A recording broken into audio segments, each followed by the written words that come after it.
시청자 여러분 안녕하십니까. 채널 30 WBS 초대석의 유관일입니다. 오늘은 생명샘교회 곽형일 목사님을 모셨습니다. 목사님 안녕하세요. 안녕하세요. 예, 목회 사역으로 바쁘신데도 불구하고 이렇게 귀한 시간 내서 너무 감사합니다. 네, 불러주셔서 감사합니다. 네, 우선 먼저 우리 시청자들과 동포들께 인사 말씀 해주시죠. 네, 시청자 여러분 그리고 동포 여러분 만나뵙게 돼서 반갑습니다. 저는 생명샘교회 곽형일 목사입니다. 반갑습니다. 네, 감사합니다. 좀 전에 소개해드렸지만 생명샘교회 그 이름 자체가 상당히 중요한데 정말 마음에 와닿는 이름이라고 생각 들어지는데요. 생명샘교회의 그동안 연역과 지금 현황은 어떤지 좀 설명을 해주시죠. 네, 저는 글로리 교회라고 하는 교회를 2020년 한참 코로나가 번창하기 시작할 때 개척을 했습니다. 그리고 그렇게 개척해서 한 20명에서 30명 정도 성도들을 이끌고 이제 목회를 하고 있을 때 40년 된 워싱턴 제일교회에서 청빙 제의가 왔습니다. 그래서 이제 혼자 갈 수는 없기 때문에 함께 성도님들과 논의한 가운데 교회를 합하기로 해서 두 교회가 이제 40년 된 교회와 이제 2년 된 신생교회가 같이 합하게 된 겁니다. 그래서 2022년부터 지금 합해서 2년째 들어가고 있고, 현재 우리 성도님들 한 70명 장년부 정도 하고 전 성도 다 합하면 한 85명에서 90명 정도의 성도들이 아주 재밌고 또 즐거운 그런 신앙생활을 하고 있습니다.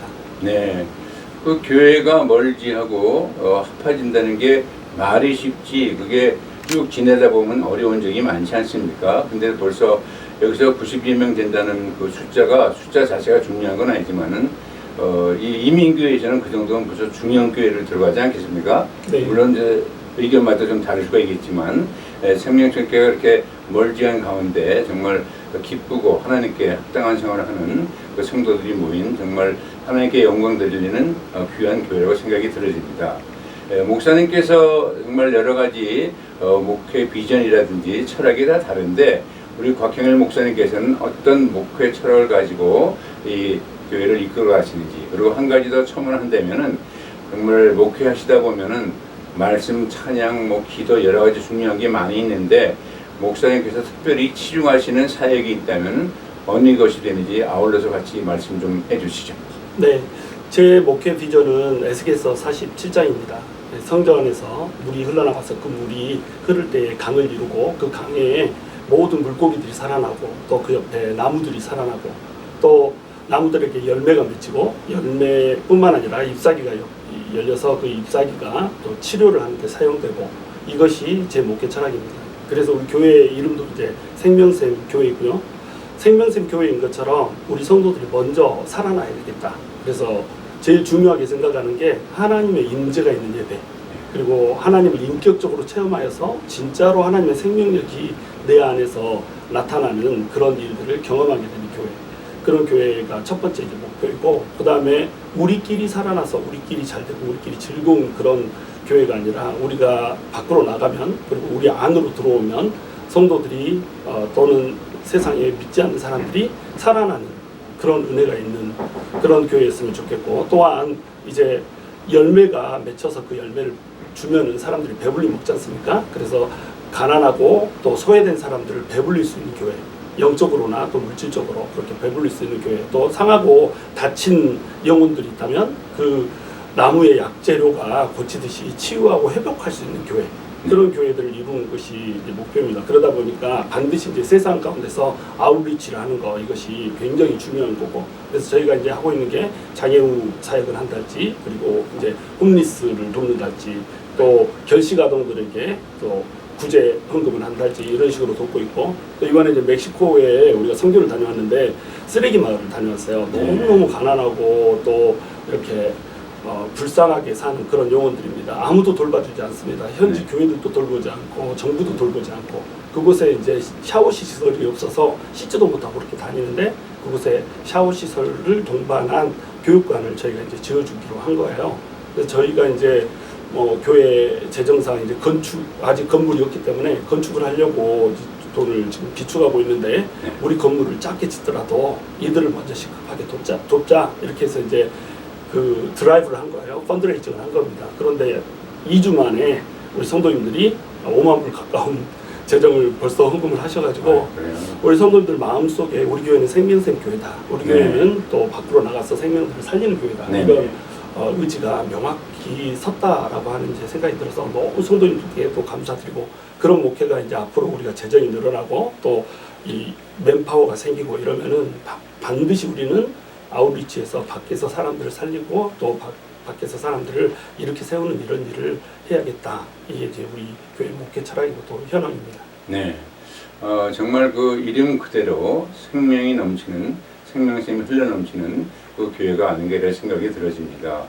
정말 많은 분들이 먼저 하나님과 영적으로 만나고 정말 하나님을 더욱 기쁘게 찾고 바라보고 따라가는 그런 많은 성도들이 있는 생명샘 교회 앞으로도 많은 발전과 부흥을 또 바람하지 않겠습니다. 감사합니다. 예, 그리고 이제 어떻게 목사님 좀 이렇게 목사님마다 목회자님들마다 정말 어떻게 목사님이 되셨는지 흔히 말하는 대로 어쩌다가 목회자의 길을 걸으시게 됐는지 정말 다 모든 상황이 다르지 않겠습니까? 어떤 목사님은 뭐 아버님의 목사니까 그런 경우도 있고 또 어떤 심한 병을 앓다가 나서 그 은혜를 받고 되는 경우도 있는데 어떻게 곽형일 목사님께서는 어떤 과정을 통해서 목회자 길을 걷게 되셨는지 그 배경과 동기 아울러 좀 말씀을 해주시죠. 네, 저는 우리 집안에서 제가 예수 믿는 사람 1호입니다. 아 그래요? 예수 믿지 않았고 그래요? 또 저는 이제 학생운동권 출신이고 그러시구나. 공산주의자였습니다. 예. 그런데 이제 유학을 하러 네네. 오게 된 거죠. 그래서 저는 이제 유방암을 전공하고 네네. 저희 이보현 사모는 또 중풍을 전공하고 두 아. 사람 다 이제 과학자로 왔는데 네네. 그 와서 유학을 처음 오니까 누군가가 도와줄 사람이 그렇지. 필요했던 거예요. 정착을 도와준 곳이 이제 교회인데 네네. 그 교회 성도들이 너무 사랑이 많은 그런 교회여가지고 발을 뗄 수가 없었습니다. 그래서 이왕 이렇게 다닐 거면 네네. 진짜로 하나님이 있는지 없는지 한번 알고 싶다 해서 이제 40일 기도를 하면서 하나님 만나달라고 이렇게 했을 때 하나님이 감격적으로 저를 만나줬어요. 근데 제가 예수 믿기 전에 이제 예수님을 부정하는 사람이었고 예수 믿는 사람들을 좀 넘어뜨리려고 하는 사람이었거든요. 뭐 인격적으로 잘못되고 이러진 않았지만 네네. 또 성경을 일부러 성경이 틀렸다는 것을 검증하려고 읽고 뭐 이런 사람이어서 성경적인 지식이 꽤 많았어요. 그런데 하나님을 믿는 순간에 그 성경적인 지식이 하나님을 믿는 데 도움이 되게 이렇게 되더라고요. 그래서 저같이 하나님을 망령되게 읽었고 또 하나님을 반역되게 이렇게 대했던 사람을 구원해 주신 그 감격이 너무 커가지고 이제 제 마음속에 나는 평범하게 살 수 없다. 내 삶을 주님께 드린다. 이런 생각이 항상 마음속에 있었죠. 네네. 그러니까 콜링은 처음 믿을 때부터 이제 받았다고 볼 수 있는데 안 가고 그렇게 있다가 이 텍사스에서 박사를 했는데 이제 버지니아에 와가지고 교회를 다니는 중에 30, 40대 성도님들을 모시고 이제 저희가 큐티를 한 거예요. 네네. 근데 큐티 모임에서 성경을 너무 이제 모르시다 보니까 성경을 좀 가르쳐 주면 어떻겠냐 이렇게 해서 네네. 의도치 않게 성경을 강의를 하게 된 겁니다. 그래서 성경을 강의하는데 거기에 이제 좀 사람들이 은혜를 받기 시작하고 그러면서 이제 사람들이 늘어나기 시작한 거예요.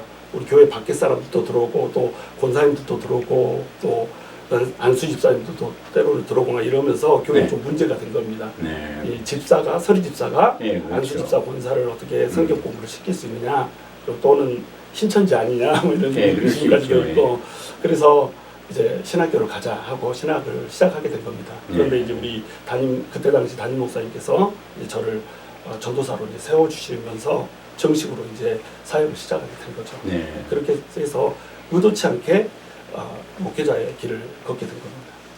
예, 이제 목사님께서는 이제 본인 스스로 의도치 않았다고 하지만은 어떻게 보면 하나님의 그 섭리 가운데 이미 붙잡힌 목사님이 아닌가 이런 생각이 들어집니다.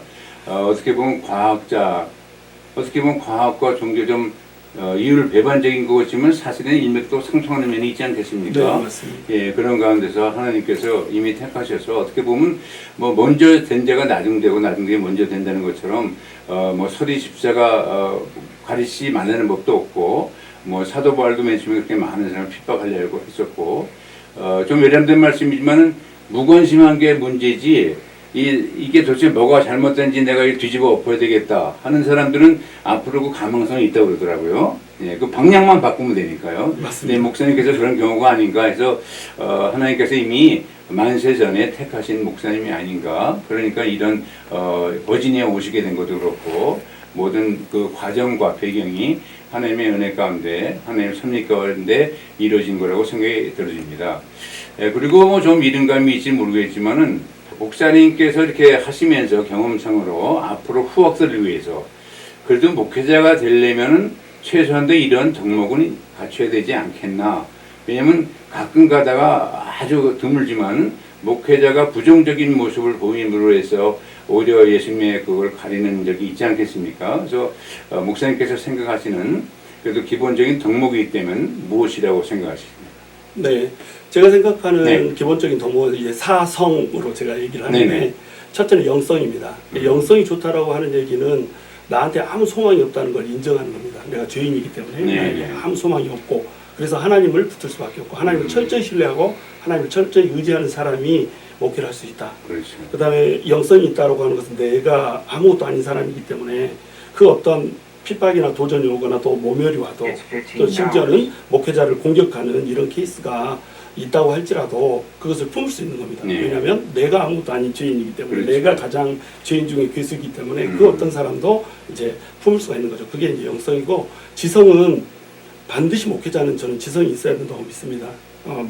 이 사람들 중에서 하나님의 말씀을 전파하는 거고 이게 세상 학문을 전파해도 지식이 필요한데 하나님의 말씀을 전파하는데 이 지식을 제대로 전파하지 못하면 그래서 성경을 제대로 깨닫게 해주지 못하면 하나님을 향한 그 인식 체계 자체가 망가져 버립니다. 그래서 그 누구보다도 지적인 능력이 있는 사람이 그리고 평균보다 더 하나님의 말씀을 더 깨닫고 넓게 또 해석하고 성경의 문화적 배경, 역사적 배경 그리고 과학적 배경 이런 문제들이 있어서 전혀 이제 부딪힘이 없이 잘 해결할 수 있는 이런 사람들이 목회자를 해야 제대로 된 성경 공부를 시켜주고 또 제대로 된 교사가 될 수 있다. 성도들을 네. 소경을 인도하는 것이 아니라 정말로 하나님께로 인도하는 그런 목자가 될 수 있다. 세 번째 이제 이 감성인데 이 감성이 너무너무 중요합니다. 영성과 지성이 있는데 이 정서가 망가진 사람이 많거든요. 예를 들어서 원가족 이슈가 있거나 네네, 분노의 조절의 문제가 있거나 네네. 또는 쓴뿌리가 있거나 이런 거절감이 있거나 이런 분들은 목회를 하면서 밀려 들어오는 수많은 사람들의 감정적인 도전을 컨트롤할 수가 없습니다.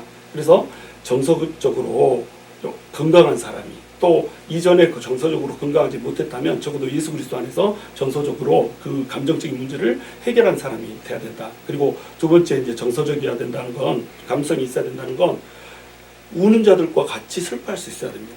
그리고 기뻐하는 자들과 같이 기뻐할 수 있고 그러니까 공감 능력이 있어야 돼요. 성도들의 그 얼마나 그렇죠. 많이 아프니까 예. 성도들이 그 성도들이 아플 때 함께 울어줄 수 있고 맞습니다. 그 성도들이 기뻐할 때 함께 또 손잡고 춤추면서 기뻐해 줄 수 있고 그런 목회자가 돼야 된다. 그 다음에 이제 마지막으로 야성이라고 하는 게 있어야 됩니다. 야성이 뭐냐면 부드러운 카리스마라고 저는 이제 표현하는데 사람들에게 정서적으로 안정돼 있기 때문에 공격하거나 막 이렇진 않아요. 그러나 그렇다고 해서 우유부단하지도 않습니다. 정확히 자기의 비전이 있고 자기 철학이 있고 자기 목회 비전과 철학에 맞춰서 사람들에게 꿈과 비전을 제시할 수 있고 그 꿈과 비전이 정해져 있으면 흔들리지 않고 그것을 향해서 어떤 상황이 있어도 달려갈 수 있는 그런 야성이 있어야지 이제 목회를 건강하게 할 수 있다 이렇게 생각합니다. 그래서 내성, 사성을 좀 갖춰야 되지 않겠나 이렇게 생각하고 있습니다. 네, 그 네 가지 정말 영성, 지성, 감성, 야성. 영성 정말 저희들이 가슴만 뜨거워서 되는 것도 아니지 않습니까? 맞습니다. 근데 지성이라는 건 요즘 말하는 대로 알고 믿어야지 무작정 믿는 믿음도 귀하지만 그런 의미에서 지성도 필요하고 특별히 감성은 목사님께서 그걸 가지고 계셔야지 그 여러 가지 다방면의 이 성도들의 구성이 되지 않겠습니까? 그분들과 같이 울어주고 같이 느끼는 것. 목사님께서 제대로 서지 않은 상태에서 그때부터 시작한다는 건 좀 힘들지 않겠나 생각이 드네요. 성도들이 고생합니다. 그러니까요. 예. 그래서 준비된 목사님이 되신 후에 이제 돼야지 성도님들께서 더 많은 은혜 받고 하나님 따라가지 않나. 거기 플러스 야성까지 가해지면은 지금 네 가지 잘 정리해 주셨는데 그것이야말로 정말 저희들이 항상 갖춰야 될 것이 아닌가 이런 생각이 들어지네요. 예, 그리고 이제 일반적으로 보면은 이제 저희 믿는 사람들 가운데도 마찬가지고 한때는 이제 모 교단에서 이것으로 많은 논란이 된 적이 있는데 흔히 말하는 다원주의. 꼭 예수를 믿어야만 구원을 받느냐. 뭐 흔히 말하는 만리장성도 올라가는 거 세 군데 있는데 꼭대기만 가면 되는 거 아니냐 이런 내용들이 나오는데 또 저희들 크리스천 입장으로서는 또 그렇지 않지 않습니까? 예수 그리스도 외에는 구원할 리가 아무도 없다고 생각을 우리가 배우고 이제 그 기본적인 교리인데 목사님께서 생각하시는 그 다원주의에 대한 견해는 어떠신지 좀 말씀을 해주시죠.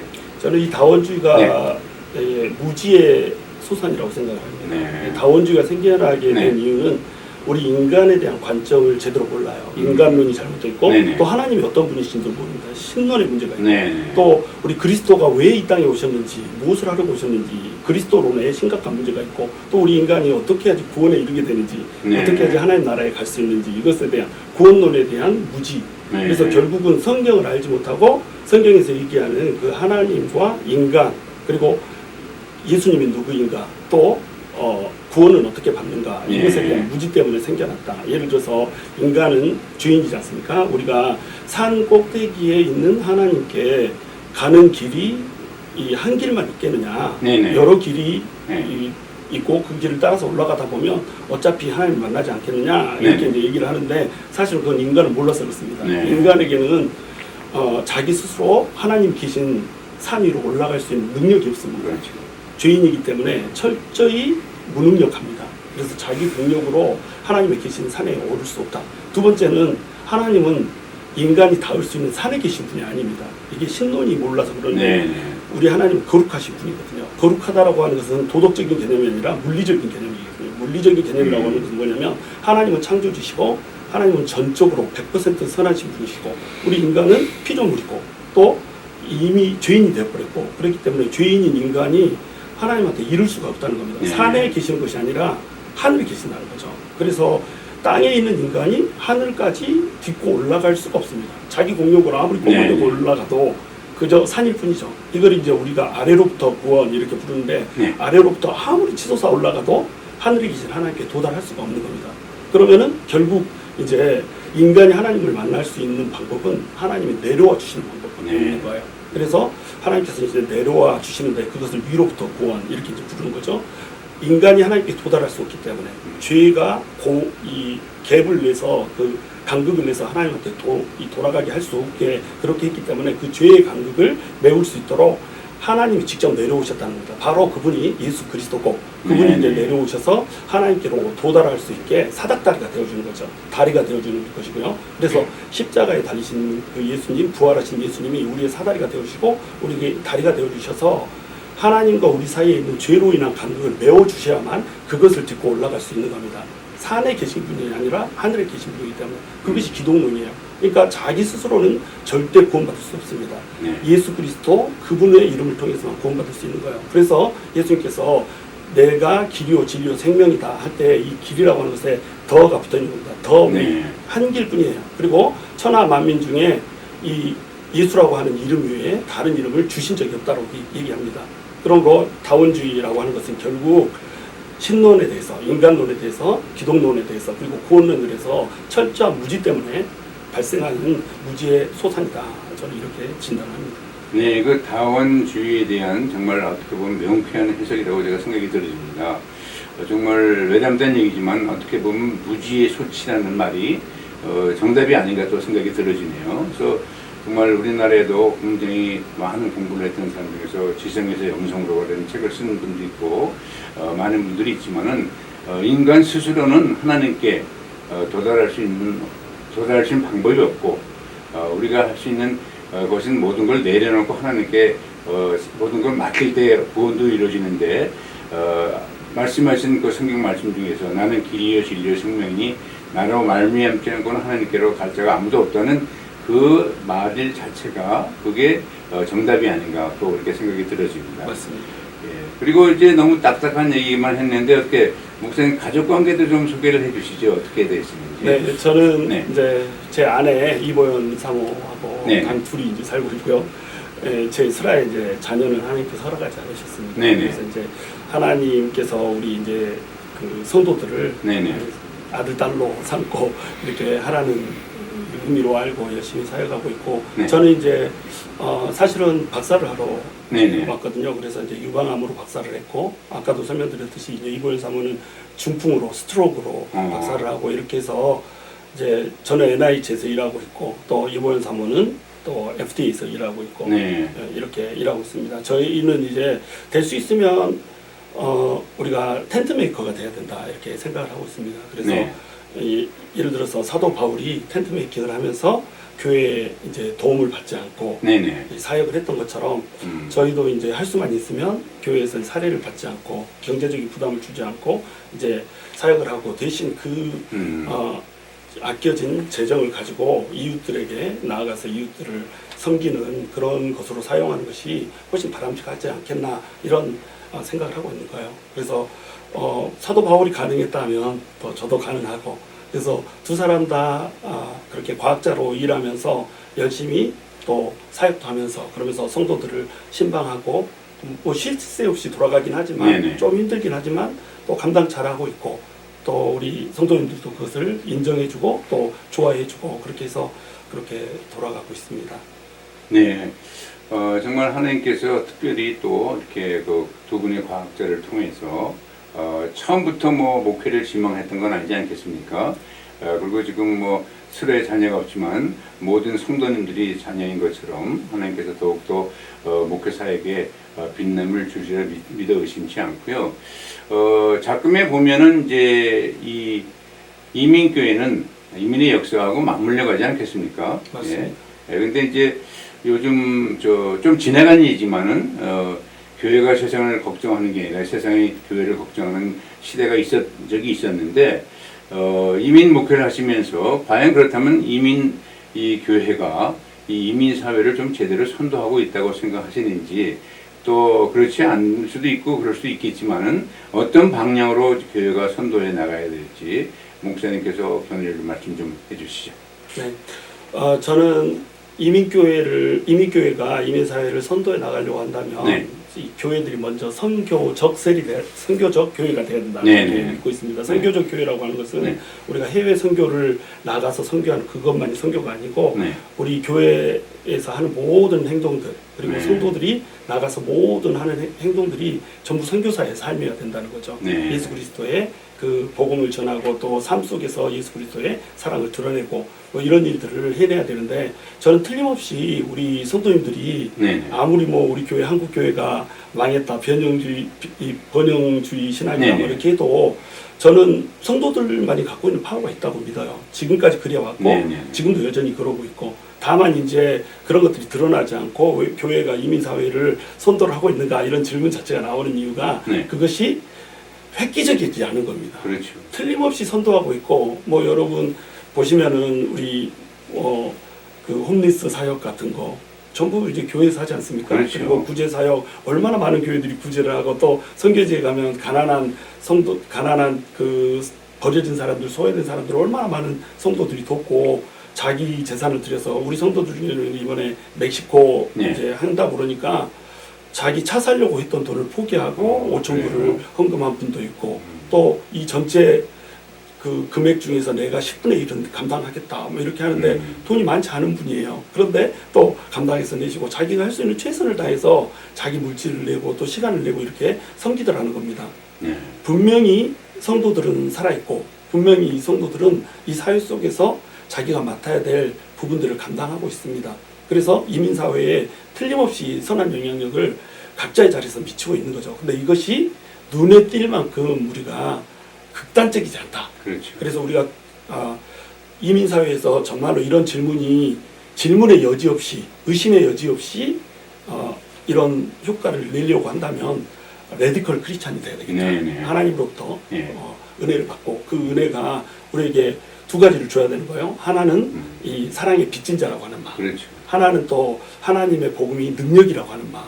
하나님이 우리를 사랑해 주셨으니까 우리도 그 사랑을 빚을 져서 빚을 갚는다는 심정으로 사람들에게 해줘야 되는 거예요. 그런데 그렇게 해줘도 이렇게 계속 야유가 오지 않습니까? 교회가 뭘 하고 있느냐 막 이렇게 하는데 하나님의 복음은 능력이니까 지치지 않고 언젠가는 그들이 변할 수 있다라고 하는 그런 마음을 갖고 그 선한 일을 계속 지치지 않고 해나가다 보면 이제 하나님께서 우리 교회가 이민사회에 비치고 또 열방의 빛으로 서서 가고 있다라고 하는 것을 모두가 인정해주는 그런 날이 오지 않겠나 그렇게 믿습니다. 네, 저도 동의합니다. 정말 하나님께로부터 빚진 자, 또 하나님께서 또 능력자가 되는 거 아니겠습니까?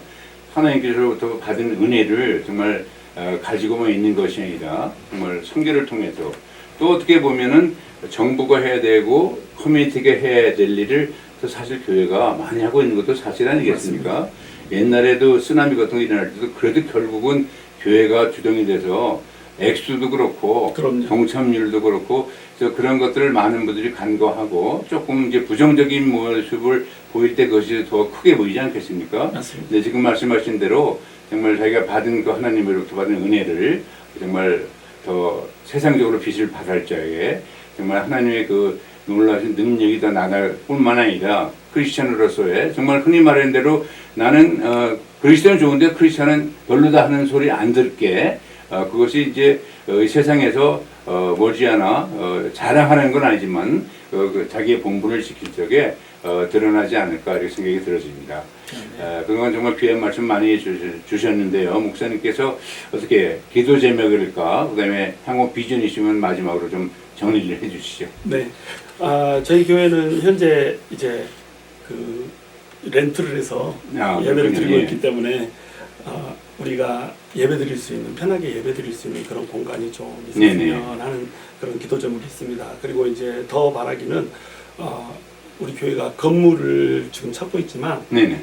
건물로서의 교회가 아니고 정말로 성도들 모든 한 사람 한 사람이 네. 그냥 벽돌처럼 이렇게 해서 쌓여져 가지고 정말 아름다운 그 하나님의 교회를 이룰 수 있으면 좋겠다 그런 마음이 있습니다. 그래서 우리 교회 이름처럼 성도들 한 사람 한 사람이 서로 사랑하고 아끼고 그 안에서 생명이 살아나고 그 생명력이 또 밖으로 전달되고 적어도 우리 교회 안에 들어오면 교회 안에 들어온 사람들이 살아날 뿐만 아니라 또 이 생명력이 밖으로 나가서 좀 생명생 교회 때문에 살아났다라고 하는 그런 네네. 사람들이 넘쳐났으면 좋겠어요. 네. 우리 교회 성도가 늘어나지 않더라도 우리 교회가 뭐 양적으로 성장하지 않고 이대로 있더라고 하더라도 성도들 안에 넘쳐나는 생명력 때문에 우리 교회로 인해서 다른 교회도 복받고 네. 또 믿지 않는 사람도 복받고 이렇게 타운에 또 열방에 이렇게 복을 받는 사람들이 넘쳐나는 그런 교회를